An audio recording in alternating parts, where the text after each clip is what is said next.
presse. Bonjour, chers camarades qui avaient répondu présent à cet appel important. Il est question pour nous ce matin de débattre sur la question de la représentativité des travailleurs. Comme tout le monde le sait, au lendemain des crises de nos OPS, notamment les organismes de protection sociale, à savoir la CNSS et la RAMGS particulièrement, les crises ont éclaté dans ces entreprises. Et en ce qui concerne la CNSS a d'ailleurs été mise sous administration provisoire. Et il était question de réformer cette caisse et de faire en sorte que ces instances de décision soient renouvelées. La présidence du conseil d'administration a déjà été désignée, le directeur général a été désigné, sans doute un peu en violation des dispositions de la loi, parce que c'est le conseil d'administration qui désigne en fait toutes les autres instances de direction. Bref, cela ne tienne, on est en situation d'exception. On pourrait penser que la situation de transition actuelle nous amène à avoir des mesures exceptionnelles de gouvernance. Qu'à cela ne tienne, la représentation des travailleurs dans les organes de décision obéit à des règles précises qui sont consacrées dans la Convention 144, notamment au niveau du choix des représentants de chaque groupe. La Convention 144 est constituée par 3 groupes. Le groupe des employeurs, le groupe des travailleurs et le groupe du gouvernement. Donc chaque groupe est censé désigner ses représentants pour siéger dans ces organes de décision sur la base des règles démocratiques basiques. Alors, ce qui se passe souvent et qui s'est toujours passé dans l'ordre ancien, en ce qui concerne les travailleurs, leurs représentants n'ont jamais été désignés sur la base des règles qui sont définies dans la Convention 144, c'est-à-dire que ces représentants n'ont jamais été choisis par les salariés.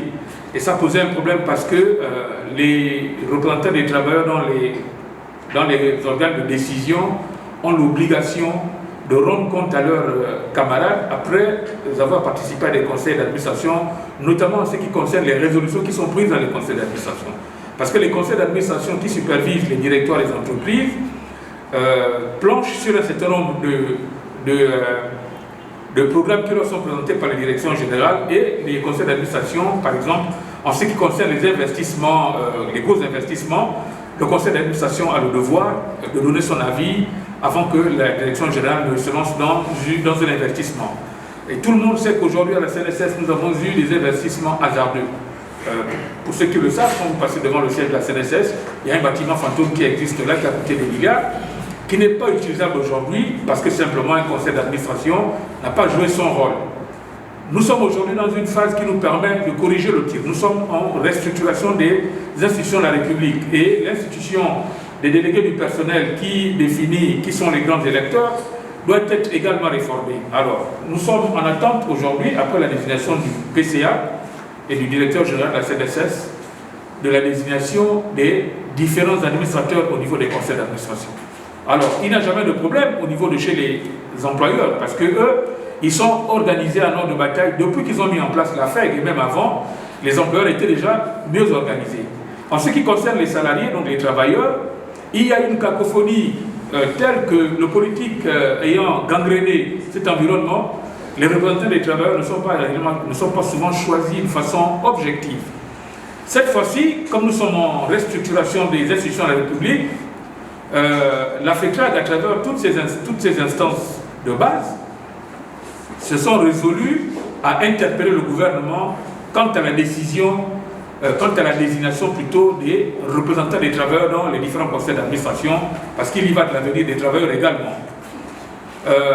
Le mode de désignation qui a été fait jusqu'à maintenant, c'était des cooptations par on ne sait qui, pour mettre dans les conseils d'administration des gens qui parfois n'avaient aucune relation avec le monde du travail, encore moins avec les travailleurs. Donc vous imaginez que quelqu'un qui n'est pas salarié, qui se retrouve dans un conseil d'administration, il est là pour gagner un salaire et non pour défendre les droits des travailleurs et il n'a rien à perdre. Donc il n'est plus question que des individus de cette nature qui n'ont aucun lien avec les travailleurs, qui ont des organisations syndicales qui n'existent que de nom, qui n'ont pas de siège, qui n'ont pas de structure de base, encore moins d'adhérents, siègent dans ces conseils d'administration pour défendre les intérêts des travailleurs, notamment tout ce qui est prestations qui sont offertes aux travailleurs. Parce qu'il est question que des véritables représentants des travailleurs participent à ces conseils d'administration et des gens qui connaissent le métier pour pouvoir défendre les droits des travailleurs. C'est pour ça que nous sommes réunis donc ici aujourd'hui pour débattre avec vous, pour vous dire la nécessité que les travailleurs soient représentés par des gens qu'ils ont eux-mêmes désignés. Alors, certains ont souvent la prétention de dire qu'il est difficile parce que les travailleurs ne s'entendent pas, c'est compliqué de désigner les représentants des travailleurs. Ce n'est pas vrai. Pourquoi? Parce que il y a un modèle qui est standard, c'est l'élection professionnelle qui désigne, qui est grand électeur pour désigner les représentants des travailleurs dans ces différents organes de décision. Alors, c'est quoi cette élection professionnelle? L'élection professionnelle consiste à mettre des travailleurs en compétition sur l'ensemble du secteur privé pour désigner, à travers le nombre de sièges qui sont en jeu, les représentants des travailleurs dans tout le secteur d'activité qu'est le secteur privé. Alors, n'ayant jamais eu d'élection professionnelle au Gabon, on ne peut pas prétendre dire qu'aujourd'hui une organisation peut être représentative pour parler au nom des travailleurs dans ces organes de décision. Je voudrais rappeler à toute fin utile également que l'élection des délégués du personnel, notamment l'élection professionnelle, parce que c'est de ça qu'il s'agit, n'a rien de coûteux. N'a rien de coûteux parce que simplement ce sont les employeurs qui organisent tous les 3 ans dans leurs entreprises les élections des délégués du personnel. Vous conviendrez avec moi que l'État n'a rien à mettre comme pognon dans l'affaire des élections des délégués du personnel. C'est ça l'élection des élections professionnelles. Contrairement à une élection politique, parce qu'on a fait croire aux autorités que organiser une élection professionnelle coûterait de l'argent à l'État. Ce n'est pas vrai. C'est une élection politique qui coûte de l'argent parce qu'il y a des recensements à faire, il y a des mises à jour des fichiers à faire, notamment intégrer les électeurs qui n'avaient pas 18 ans au moment de la dernière élection, des migrations de certains électeurs d'un site, d'une circonscription à une autre. Donc tout cet exercice nécessite énormément de moyens. Et là, oui, il s'agit de mettre beaucoup d'argent pour mettre en place un fichier électoral. Il ne s'agit pas de ça dans le milieu du travail. Dans le milieu du travail, chaque employeur connaît les effectifs de ses entreprises exactement. Qui est parti, qui est là, qui n'est plus là, qui est retraitable, qui n'est pas retraité. Tous les employeurs savent qui est dans leur entreprise avec exactitude. Donc il suffirait simplement pour chaque employeur d'organiser une élection des délégués du personnel sur l'ensemble du territoire, sur l'ensemble de ces sites, pour qu'on sache quelle est l'organisation syndicale qui a présenté des délégués, qui représente le plus grand nombre de délégués. Et la loi est claire, au niveau de l'entreprise, pour être représentatif, il faut représenter 25% des salariés. Au niveau des fédérations sectorielles, il faut représenter 30% des salariés. Et au niveau national, donc au niveau des centrales, il faut représenter 40% des salariés. Donc vous voyez bien que si on connaît le nombre de délégués élus sur l'ensemble du secteur privé, chacun peut faire la somme à la fin de l'élection et il saura le nombre de délégués qu'il a. En comptant le nombre de sièges qui a été mis en jeu, on saura les pourcentages qui sont représentés par chacun des candidats. Le comité de transition prendrait une mesure, comme on voit là actuellement, prend une décision qui met à plat tous les mandats actuels. Tous les mandats seraient mis à plat le même jour et on organise une élection le même jour sur l'ensemble du territoire. Et tout le monde sait que c'est une élection qui ne prend pas une journée. Nous, dans notre entreprise, on est sur l'ensemble du territoire. Cette élection nous prend une demi-journée. À la fin de la demi-journée, donc en fin de soirée, nous avons les résultats complets de toutes les élections sur l'ensemble des sites.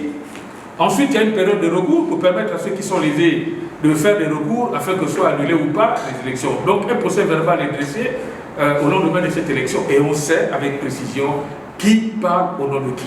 Donc, voici, chers camarades, le débat que je voulais avoir avec vous ce matin pour que le gouvernement sache qu'il ne sera plus question que des inconnus du milieu du travail se retrouvent dans des conseils d'administration comme la CNAM-GS qui gère l'assurance maladie pour laquelle nous contribuons, ou bien la Caisse nationale de sécurité sociale qui gère nos prestations techniques pour lesquelles nous contribuons. Donc vous comprenez avec moi qu'un chômeur ne serait pas bienvenu dans cet environnement-là, ou une confédération syndicale qui n'existe que de nom. Il n'est pas normal que ce type d'organisation syndicale se retrouve à représenter les travailleurs dans ces instances de décision. Ensuite, pour le même exercice, en ce qui concerne le secteur public, parce que dans la FETRAC, nous hébergeons également le secteur informel et le secteur public. Dans le secteur public, dans les conseils d'administration, notamment au niveau des CHU, il y a également le même exercice. Mais je vais laisser cet exercice au porte-parole de la FETRAC, dont le camarade Julie Kaelke est également le secrétaire général de la section FETRAC Santé, qui va vous expliquer comment le processus se passe au niveau de la fonction publique. Je vous remercie. Merci, camarade SG. Bon, le processus au niveau de la fonction publique, en ce qui concerne les centres hospitaliers universitaires, c'est l'application du décret 178 relatif qui fixe les statuts des centres hospitaliers universitaires. Alors, ce décret dit que le personnel doit être représenté lors des assises des conseils d'administration par un représentant du personnel. Alors, nous avons un souci au CHU d'Oveno. À titre de rappel, depuis la mise en place des CHU, malheureusement, il y a seulement 4 mois, lors de l'installation de la FETRAC Santé, que j'ai saisi officiellement le ministre de la Santé, j'ai saisi les présidents d'administration des CHU pour demander l'application stricte du décret 178 relatif au statut des CHU. Alors, c'est à partir de cet instant, donc il y a tout simplement un mois, que le CHU de Renault a répondu favorablement en organisant l'élection du représentant du personnel du CHU de Renault. Cette élection s'est déroulée dans des conditions transparentes, acceptées par tout le personnel. Et à notre grande surprise, il y a tout simplement, je crois, 3 jours, la direction du CHU revient pour, à travers une note, pour annuler l'élection qui s'est déroulée il y a 2 semaines. Alors, malheureusement pour cette direction, ils mettent comme cause de l'annulation donc une requête introduite par l'un des candidats déchus et ils mettent en exergue la loi 22/2021, donc le Code du travail. Or, malheureusement pour les agents publics que nous sommes régis par le statut général de la fonction publique. Donc, le Code du travail ne s'applique pas aux agents publics. Donc, nous nous sommes retrouvés hier en Assemblée générale. Et nous avons constaté, pour le regretter, que cette élection n'était pas sanctionnée d'un procès verbal. Imaginez-vous une élection qui s'est tenue, dont on n'a pas le procès verbal, et après 2 semaines, c'est une notification de l'élection générale qui annule cette élection. Alors, l'Assemblée d'hier exige tout simplement la production d'abord du procès verbal de cette élection et nous refusons totalement l'annulation de cette élection parce que la loi sur laquelle s'appuie la direction générale pour l'annuler cette élection ne concerne pas les agents publics. Alors, nous avons constaté depuis notre prise de fonction en qualité de secrétaire général de la FETRAC Santé, depuis 2014, date à laquelle, je veux dire 2014, depuis la mise en place des CHU, l'administration s'est contentée de travailler directement avec les syndicats du ministère de la Santé, sans pourtant appliquer la loi. Et ces syndicats, malheureusement, sont devenus aujourd'hui des collaborateurs directs de notre tutelle. Si bien que le personnel qui les a élus, malheureusement, se trouve dans un imbroglio qui ne dit pas son nom, parce que malheureusement, ils ne sont plus représentés. Et aujourd'hui, les problèmes au ministère de la Santé sont entretenus par la tutelle et les syndicats. J'ai toujours l'habitude de dire que nous sommes dans une situation d'esclavage des temps modernes. Vous savez, entre les exigences des populations légitimes qui veulent être bien soignés et malheureusement les agents qui n'ont pas le minimum, donc les moyens nécessaires pour répondre à la demande légitime de population. Et il se trouve pour le cas des agences comptables. Imaginez-vous les personnels de santé qui travaillent nuit et jour sans être transportés, sans être nourris. C'est pas sérieux. Vous travaillez 24 sur 24, vous n'avez même pas de quoi manger.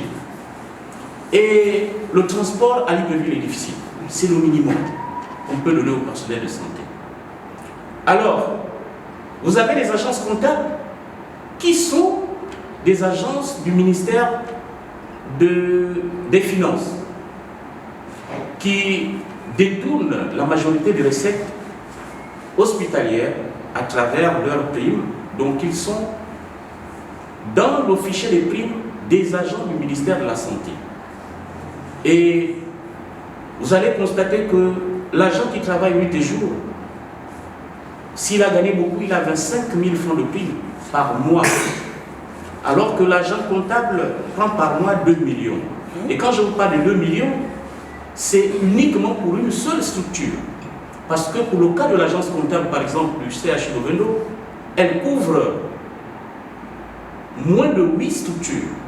Et pour un mois, à chaque paiement de prime par structure, l'agence comptable, au contrôle budgétaire, enlève par structure, le cas du CHU Lovendo, près de 10 millions. Au mépris des agents qui travaillent nuit et jour et qui sont payés à monnaie des singes. Et imaginez-vous ces agents à qui on demande la performance. Comment pouvez-vous penser que ces agents peuvent produire le meilleur d'eux-mêmes lorsqu'ils sont considérés comme des esclaves? Voilà pourquoi nous attirons l'attention des plus hautes autorités pour qu'un regard favorable au moment où on parle de la transition vienne regarder ce personnel pour qu'enfin les textes qui régissent nos institutions soient appliqués. Parce que, je vous dis, les agences comptables, les contrôles budgétaires n'ont aucun document légal pour détourner les recettes hospitalières produites par le personnel de santé. Voilà un peu les situations que nous vivons au sein du ministère de la Santé. Donc, la représentation en conseil d'administration est faite de façon par cooptage. Parce que tout simplement, les syndicats qui existent aujourd'hui au ministère de la Santé, ce sont des syndicats, ce sont des amis de la tutelle. Ce sont des syndicats qui sont à la solde de notre hiérarchie, si bien que les agents ne savent plus où mettre la tête.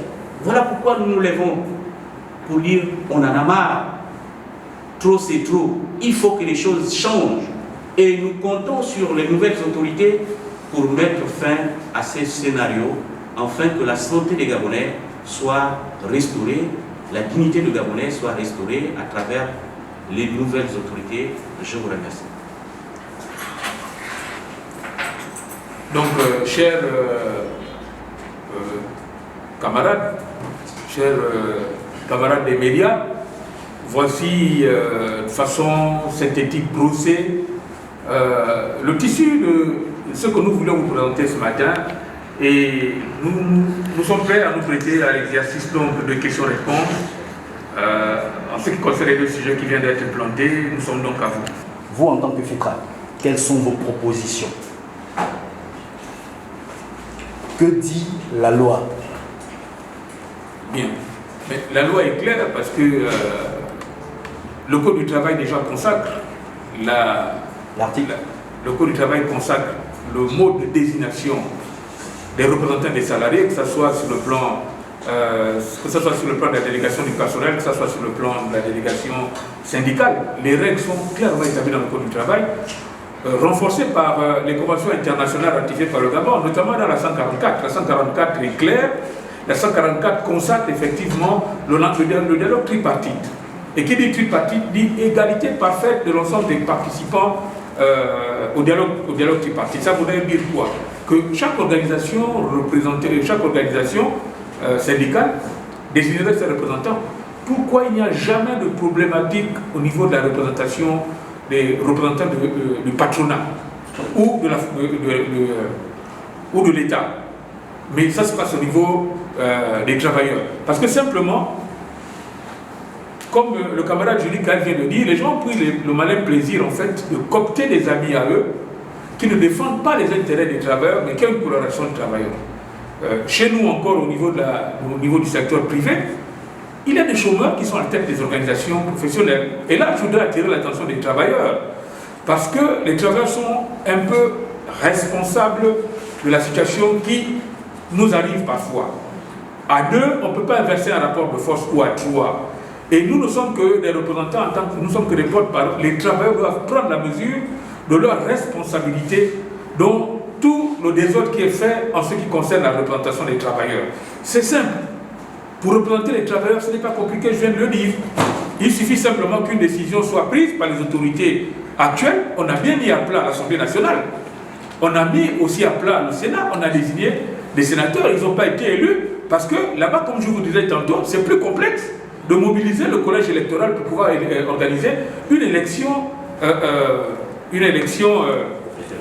de députés ou sénatoriale. Vous savez que l'élection des sénateurs est assise sur les conseillers municipaux. Il faut organiser donc une élection qui coûte de l'argent. Donc on sort d'une élection présidentielle bafouée, on ne peut pas tout de suite repartir à une élection de députés avec ce que ça coûte comme argent. Donc l'élection des délégués du personnel, ça ne coûte rien à l'État, ça peut se réaliser en une journée. Je le dis en connaissance de cause, jamais quiconque au défi de m'apporter la preuve contraire. Ces organes de décision, il n'y a pas que la CNSS et la CNAMGS. Il y a plusieurs autres conseils d'administration comme l'ONE, les centres de formation Basile Ndimba, etc., où les travailleurs sont représentés. Mais vous imaginez, on n'est même pas au courant de qui préside pour le compte des travailleurs dans ces conseils d'administration. Vous voyez que c'est un problème. Et les travailleurs ont leur partition à jouer, donc c'est notre rôle aujourd'hui d'éveiller justement les consciences des travailleurs pour qu'ils comprennent bien que le mandat social est détenu par eux et les représentants que nous sommes ne sommes que des porte-parole. C'est pas nous ne défendons pas nos idées, nous portons la parole de ceux qui nous ont donné mandat pour parler en leur nom. C'est ce que nous faisons. Il faut que j'explique clairement. On ne parle plus de délégués du personnel, même s'il s'agit d'une élection de délégués du personnel. C'est ça qu'on parle d'élection professionnelle. Élection professionnelle prend en compte délégués du personnel, délégués syndicaux. C'est une élection professionnelle. On parle de délégués du personnel parce que c'est comme ça que le code le nomme, le code du travail le nomme, puisqu'on n'a jamais organisé d'élection professionnelle chez nous. Mais l'arrêté 0147, dans son article 6, précise bien qu'en l'absence de syndicats, parce que la pratique syndicale, elle est libre. Il y a des entreprises qui n'ont pas de syndicats, c'est leur choix. Il y a des entreprises qui ont des syndicats, c'est également leur choix. Les travailleurs ont le droit de participer aux activités d'un syndicat, y être adhérents, c'est leur choix.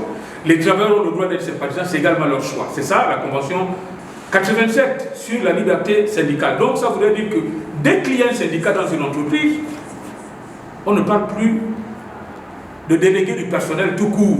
Les délégués du personnel sont présentés par l'unique syndicat de l'entreprise. Les autres assumeront, c'est comme ça. Dès qu'il y a un syndicat dans l'entreprise, les travailleurs ne peuvent plus se représenter eux-mêmes. En l'absence de syndicat dans une entreprise, les travailleurs se représentent eux-mêmes dans les élections des délégués du personnel. Ça voudrait dire que si nous faisons une élection aujourd'hui sur l'ensemble du territoire, dans les entreprises où il n'y aura pas de délégués du personnel, les travailleurs se présenteront eux-mêmes, comme des indépendants. Là où il y a des syndicats présenteront les candidats. Donc, il n'y a aucun problème à ce niveau, mais il y a des employeurs qui créent cette confusion parce qu'on a vu des aberrations de cette nature entretenues par certains inspecteurs du travail. On a des entreprises où les délégués du personnel sont autonomes et les délégués syndicaux aussi sont autonomes. Comment on peut être dans une entreprise, on parle de délégués du personnel qui ne soient pas issus de ces syndicats et on parle de syndicats, vous voyez? Donc, ça crée en fait un désordre entretenu par l'employeur pour diviser les travailleurs. On ne peut pas parler dans la même entreprise des délégués du personnel qui ne sont pas issus des syndicats et des syndicats qui n'ont pas de délégués du personnel dans l'entreprise. S'il y a un seul syndicat dans une entreprise, eh bien, il sera le seul qui va présenter les candidats aux élections des délégués du personnel. S'ils sont deux, les deux vont présenter. S'il n'y a pas de syndicat, une centrale syndicale peut désigner dans cette entreprise des délégués syndicaux qui vont participer à l'élection pour le compte de la centrale. En tant que syndicaliste, vous avez vos collègues qui sont également syndicalistes, qui connaissent parfaitement tout ce que vous racontez là, notamment sur la nécessité d'avoir une représentation des travailleurs. pourquoi est-ce que vous êtes le seul à l'exiger conformément à la loi, alors que les autres estiment que c'est inutile? Comment vous comprenez cela? Déjà, c'est à mon avis, c'est pas modeste de dire que c'est inutile. De quel droit vous permettez de dire que c'est inutile? Vous parlez au nom de qui? Un représentant des travailleurs parle au nom des travailleurs. Vous êtes sûr que les travailleurs pensent que c'est inutile? Mais il y a un problème de véritable ignorance dans cet environnement. Je ne suis pas convaincu que celui qui vous dit ça, il sait même de quoi il parle. Je sais de quoi je parle. Parce que quelqu'un qui sait de quoi il parle ne se permettrait pas de dire que c'est inutile. Sauf quelqu'un de mauvaise foi, qui sait très bien la conséquence de la représentation des travailleurs, qui fait semblant de dire que c'est inutile parce que lui ne sera pas représentatif des travailleurs, considérant qu'il n'a aucun membre qui votera pour lui, il n'a que du vent derrière lui. Et tout l'environnement syndical actuel est bondé de ce type d'individus. C'est pour ça qu'ils vont faire croire qu'aller à une élection professionnelle, c'est coûteux, ça n'a rien à voir, c'est pas vrai. Ceux qui disent que c'est inutile, ils racontent des histoires. De quel droit vous pardonnez de qui? Vous avez le droit de parler à votre nom, et j'ai l'habitude de le dire. Quand on exerce une activité de pression pour inverser le rapport de force avec un employeur, parce qu'il est question de ça, vous êtes capable de faire une grève seule. La grève, elle est de droit. La grève, c'est un droit de tous les travailleurs. Donc, vous n'avez pas le droit d'empêcher à quelqu'un de ne pas faire la grève. C'est son droit également d'aller au travail. Parce que si vous entravez quelqu'un qui veut aller au travail, il peut vous poursuivre au pénal pour entrave à la liberté d'aller venir. Parce que la grève, si vous êtes réellement majoritaire, ok, on ne ferme pas le portail vers la chaîne. On n'empêche pas aux autres d'aller. Parce que quand vous êtes majoritaire, tous les travailleurs vont arrêter de travailler, l'entreprise sera arrêtée. Mais quand les gens mettent la chaîne au portail, ça veut dire qu'ils n'ont pas d'adhérents. Et ils s'arrangent en fait à ne pas avoir d'adhérents et puis ils s'imposent aux autres. Mais quand vous n'êtes pas syndiqué, vous vous contentez d'être sympathisant, mais vous allez subir toujours cet état de fait pour des gens qui n'ont en fait aucun droit de citer, qui se permettent de dire que ce n'est pas utile. De quel droit ils disent que ce n'est pas utile? C'est parce qu'ils savent très bien qu'ils seront battus à pleine couture. En ce qui concerne la fédérale, nous avons pris la peine de fédérer. Actuellement, on est capable de vous fournir un fichier de près de 1000 agents à la carte. Quand je dis agents à la carte, 1000 adhérents à la carte, c'est des adhérents qui ont rempli une fiche d'adhésion. On a les fichiers, chaque organisation de base, qui a un fichier. On est capable de vous sortir un fichier. Ceux-là vous diront que ce serait de l'immixtion, on ne peut pas mettre à la disposition du gouvernement le fichier des adhérents, ils peuvent subir des pressions. Quand vous êtes engagé en syndicat, quand vous avez le droit avec vous, aucune personne ne peut vous faire peur. Aucune personne ne peut vous inquiéter. Donc, c'est normal que nous donnons la liste de nos adhérents au gouvernement pour que le gouvernement comprenne que telle organisation existe réellement par rapport à telle autre. Et nous mettons au défi, on va imposer au gouvernement d'exiger la liste des adhérents de chaque organisation syndicale. Et là encore, ils viendront me dire que ce n'est pas utile. Mais vous parlez de qui? Vous faites allusion à quelle liberté syndicale quand vous êtes incapable de prouver que vous êtes sur le plan du poids syndical? C'est ça qu'il est question. On ne va pas chercher des badauds à la gare routière pour faire le plein dans des meetings politiques et faire croire qu'on fédère des gens. Non. Plein d'organisations syndicales sont bondées de chômeurs, des retraités. Il y a des organisations de retraités qui aillent. Mais un chômeur ne peut pas être à la tête d'une organisation syndicale. Ce n'est pas possible. Il n'a pas le même agenda qu'un travailleur. Il n'a rien à perdre. Lui, il va tout faire pour qu'il y ait le conflit parce que lui vit des conflits. Et les conflits en général, il va envoyer les travailleurs pour aller faire des problèmes avec l'employeur. Il va plutôt envoyer les travailleurs pour aller faire des problèmes avec l'employeur en lui faisant croire qu'il va lui faire gagner des millions dans un litige pour lequel lui sera défendu par lui.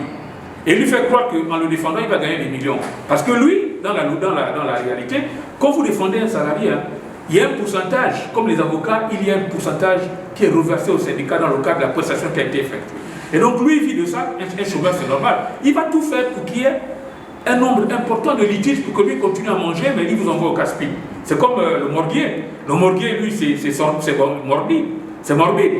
Plus il y a des cadavres, plus le gars qui fait la morgue, il vend les cercueils. C'est pareil pour ces gens-là. Hein, ils accompagnent les salariés dans la détresse pour les escroquer comme des charognards au finish, au lieu d'accompagner les travailleurs dans le compromis avec l'employeur pour trouver une sortie de crise gagnant-gagnant. Est-ce qu'il y a des critères qui s'imposent à un travailleur d'appartenir pour de participer ou d'être membre d'un conseil d'administration? Merci pour la question.